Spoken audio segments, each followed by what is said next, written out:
Hello, and welcome to the Christchurch Fox Chapel podcast.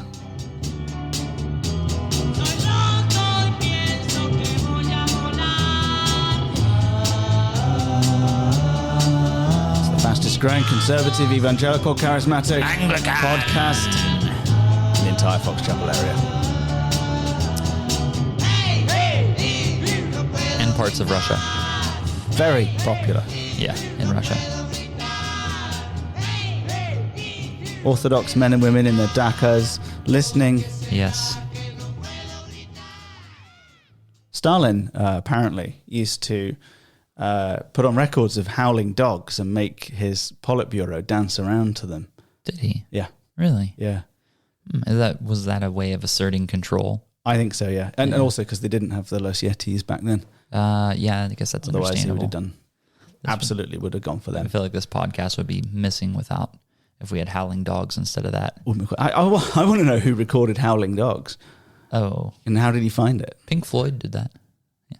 Oh, well, Animals. Yeah. That was a good album, yeah. Yeah. Well, I'm trying to think of a lot of different transitions. You know who employed a very different kind of power from Stalin? The Lord. The Lord. And even the dogs can gather up the crumbs under the table, and we're talking about Jesus and the Last Supper and his crucifixion and resurrection today. So as we record this, it's Wednesday of what's called Holy Week, which is it's the week in the church leading up to Easter. And so we recount and kind of walk through and almost sort of reenact, but not really. Like we just remember in detail the events that went from Jesus's triumphal entry a week before his execution up to his last meal with his disciples, right, and then his execution by the Roman authorities on Good Friday, through the Saturday, the in-between day, sort of waiting, and then through to Easter, where we remember the resurrection. So it's just this rich week in the church. And that contrast between the triumphal entry and then the parade carrying the cross to his own execution. Yeah. In just a few days. It's an extraordinary thing, isn't it? This group of people just totally turned on him. I know. And the interesting thing is that, like, the Gospels, nobody's really sure how to characterize them as literary books, because they like have this biographical aspect, but then they get to this last week of Jesus' life, his earthly life, and everything just slows down, right, way down, right, and like a disproportionate amount of time is spent on this 1 week. Right, and in John's Gospel, I think that motif of the cross and the trial just really hangs over the whole Gospel. Yeah, with him perhaps having a more kind of thematic style of writing. Yeah, totally. You're preaching from Mark on Good Friday, and this is good. So often on Good Friday, I think we've just had a series of homilies. We've frequently had 7 5-minute talks on the last words of the cross, which is always kind of an interesting thing to do. But this year, we have a real actual full sermon on the cross, which is great, because I think sometimes these occasions being what they are, Christmas, Easter, we often end up with less than an exposition of a major theme, because we're trying to be family friendly, or we're trying to do multiple things that are creative. All this kind of stuff. So to have a real actual sermon, I think, on Good Friday is wonderful. I'm looking at on my screen right now at Mark 15, which I think is your passage for the weekend. Yeah, starting in verse 33. Yeah. It's this moment, so they've, right after they have nailed Jesus to the cross, and they're taunting him. You know, victims in the ancient Roman world were usually crucified naked. It was the most shameful experience a human could possibly undergo. And throughout all of this, Jesus is made to be sort of the passive victim. And that's just how it was. You know, he's being eaten by the Roman machine. Right. But then in this passage, suddenly we have the theological, just the significance of what's going on. And so verse 33, you mind reading through to verse 39? Yeah. And when the 6th hour had come, there was darkness over the whole land until the 9th hour. So there's miraculous dark at noon. Yeah. And at the 9th hour, Jesus cried with a loud voice, Eloi, Eloi, lema sabachthani, which means, my God, why have you forsaken me? And some of the bystanders hearing it said, behold, he is calling Elijah. And some ran and filled a sponge with sour wine and put it on a reed and gave it him to drink, saying, wait, let us see whether Elijah will come and take him down. And Jesus uttered a loud cry and breathed his last. Yeah, keep going. Okay. And the curtain of the temple was torn in two from top to bottom. And when the centurion who stood facing him saw that in this way, he breathed his last. He said, truly, this man was the Son of God. That's the word of the Lord. Thanks be to God. Yeah, the centurion's exclamation is many commentators think that's the climax of the entire Gospel of Mark. That is, he's the first guy who, in all of the Gospel, who is in his right mind, who sees who Jesus is. Even the disciples, even Peter in chapter 8, verse 31, who confesses that Jesus is the Messiah, he still doesn't get that he's the Son of God. You do get this kind of sense in Mark where certain characters come in and they give a pronouncement about Jesus and they get increasingly impressive. You know, we think you're a good guy, we think you're a prophet, we think you're the Son of God, we think you're this, we think you're that, we think you're the Messiah, and then you get this statement as the kind of the best one so far, the fullest picture, right? And it's significant that it comes from this guy, but we'll get back to that. So we have darkness, first off, between the 6th hour, which was 12 p.m., and the 9th hour, which is 3 p.m. So it's the brightest part of the day. It goes dark. They just measured time in that day by like how many hours since the sun rose, right? So 6 hours, sun rose at 6 a.m., the 6th hour is noon. And nobody can really explain where this darkness came from. But it's this potent symbol. And I guess I'm probably going to go into more of that on Good Friday. And darkness could be a pre-creation kind of a thing. It's before God says, let there be light. Or maybe even darkness is sometimes symbolic of the presence of God, right? Or absence. Yeah. It could be either, right? When is it the presence of God? Like Sinai? You're going to call me on that. Cloud? Yeah, the cloud is different from darkness, though. Okay, I'm going to Google it. Yeah. No, it's that's a good question. I wasn't calling you out. I'm just wondering. No, you should call me out, because I just said the thing. Because I know that light is the presence of God. God is light, and in him there is no darkness at all. Psalm 18:11, he made darkness his covering. Oh. His canopy around him. Okay, that's an interesting way of employing that. I know. Shroud, is it talking about Sinai, I guess, because there's clouds and thick darkness. So, wow. I mean, it's funny because we think, dark equals bad. Well, some commentators do think that that the Father is here shielding Jesus from the humiliation of the cross. Like in his moment of humiliation, he is he's being protected from everyone sort of mocking him. I don't take that view, but well, yeah, I know, I love this. Well, this is the thing, isn't it? Like, if you get paid literally dollars to write commentaries, you've got to come up with something. But darkness could be symbolic of either or both, because it's a highly symbolic moment. I wonder if you've got this whole kind of clashing in of everything moment, right? All of the themes, we've talked about theme tunes in scripture before. It's one of those moments where they're all playing at once. So it's okay, I think, to have a cacophony of images at this moment. Yeah, and it totally is. And there's so much going on that we do get a sense that Jesus is being swallowed by the darkness of the world. And I forget what the exact verse is, but in chapter 14, he says to the Jewish scribes and Pharisees, "This is your hour when darkness is reigning." And so darkness is equated with human sin and the forces of the world, and in conflict with light, God and light. And so Jesus is swallowed whole by this, and he cries out, "Eloi, Eloi, lema sabachthani." Who knows? I probably butchered that. But Aramaic. It's Aramaic. And this is interesting. This really slows it down. It gets us right in that moment, and we can almost hear the agonized cry. And maybe that sense of the most prominent things in Mark, really, really striking things, are often written in Aramaic as opposed to any other language. Like when he raises the little girl from the dead and he says, Talitha kum, little girl, get up, right? And there's a couple of others, I think. Yeah, there's one other, I think, where, and it makes you go, wait, what? The funny thing is, the people around him, I guess the Jews, the bystanders, think that he's saying, Eli, Eli, and Elijah's was called Elias.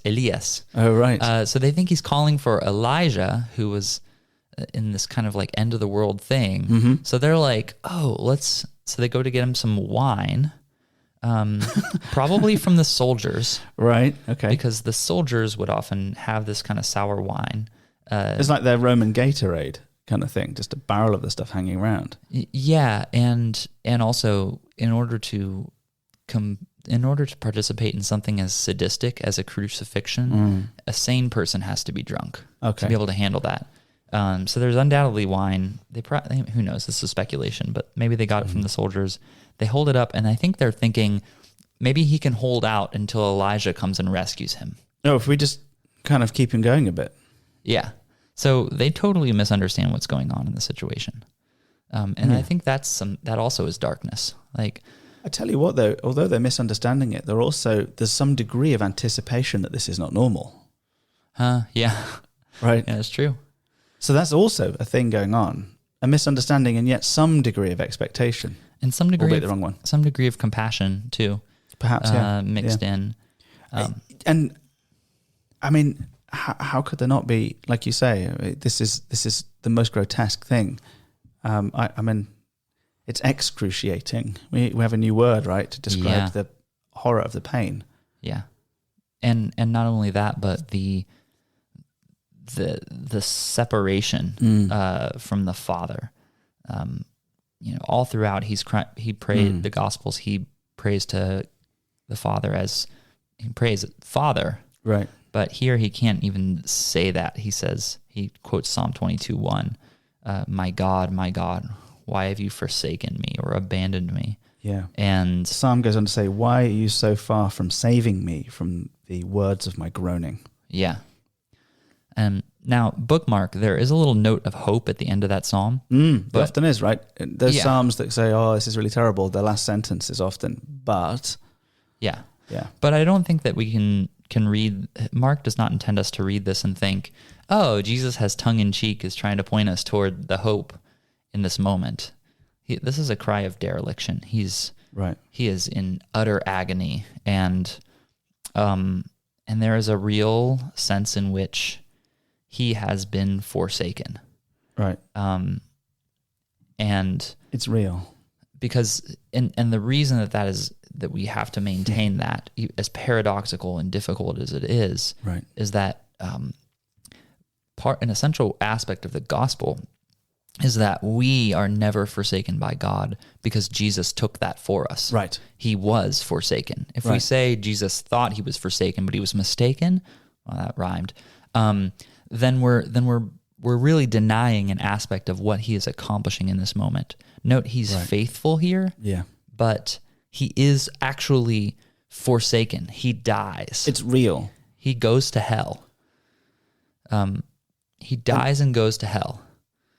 It has to be real in order to redeem us. Yeah. And what they're seeing perhaps is the pain of the cross and the shame of the cross in a very physical sense, as well as perhaps the psychological disappointment of the cross. Oh, it turns out you're not who you said you were, or we thought you were. Yeah. But there's a spiritual thing that he's testifying to that we wouldn't know about really unless he told us. He's still teaching on the cross. And thus, if still teaching, still exercising authority. Yeah. And what we're seeing here is him explaining to us, no, this is real. And the agony of the cross is surpassed infinitely by a greater agony, which is the taking on of the sin of the world. Yeah. Yeah. And you say, you just said something along the lines of, if it's not real, then then we got nothing. It's very relevant to the Easter Day reading, which I don't want to spend really too much time on, but 1 Corinthians 15. 1 Corinthians 15. I think. Yeah. Yes, and this is about the resurrection. Similar point, 1 Corinthians 15, verse 13. But if there's no resurrection of the dead, then not even Christ has been raised. And if Christ has not been raised, then our preaching is in vain and your faith is in vain, which is this sense of the fact there's absolutely no point, basically, in anything. Verse 17, if Christ has not been raised, your faith is futile and you're still in your sins. The death and resurrection of Christ are real. Yeah. If it's not a real death, or it's not a real taking on of sin, or it's not a real declaration of guilt, or it's not a real resurrection, then what we have is a story. We have an example, we have a type, we have a historical event. Well, if Jesus did not, in fact, defeat sin and death, then the cross could not have been an atonement, because it would have wasn't enough. He was vindicated as being actually God, right?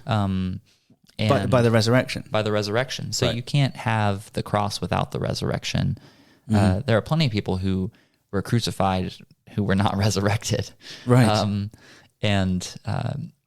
Pretty much all of them. Yeah, yeah. But I think we can say all of them so far. There's only been one resurrection so far in the world. But there's a sort of maybe Lazarus gets a resurrection of some kind, but then he dies again. Yeah, he's not here now. We might call it a resuscitation. I don't know. And this is not. I think so. You're alluding at this point to something called the swoon theory, which is the idea that basically Jesus just swooned on the cross. He fainted, basically. Went into like a state of and then hibernation. Yeah, and then after having been beaten and starved and executed in the sun and dragged through the streets and stabbed in the side, somehow the tomb was so refreshing to him that he came out feeling pretty chipper on Sunday morning. Yeah. It's an absolutely ludicrous statement. I think He's killed by expert executioners whose job it was to kill him, who did so in the most brutal way, and who themselves probably would have been killed if they'd botched the execution. Yes. Yeah, exactly. It's I find that whole theory to be just stupid. It's Why like you're trying effort? so hard to invalidate the whole thing. And why? Why must we try so hard to invalidate the whole thing? That's a question. Because it makes such claims upon us. If the death of Christ is real, then sin is real. And judgment is real. And the necessity of conversion is real. Repentance, the necessity of repentance is real. The prospect of not being able to save yourself is real. And the prospect of there being more to life than this is real. Oof. And the prospect of there being a so what section to every sermon is real. Yeah. We must have it.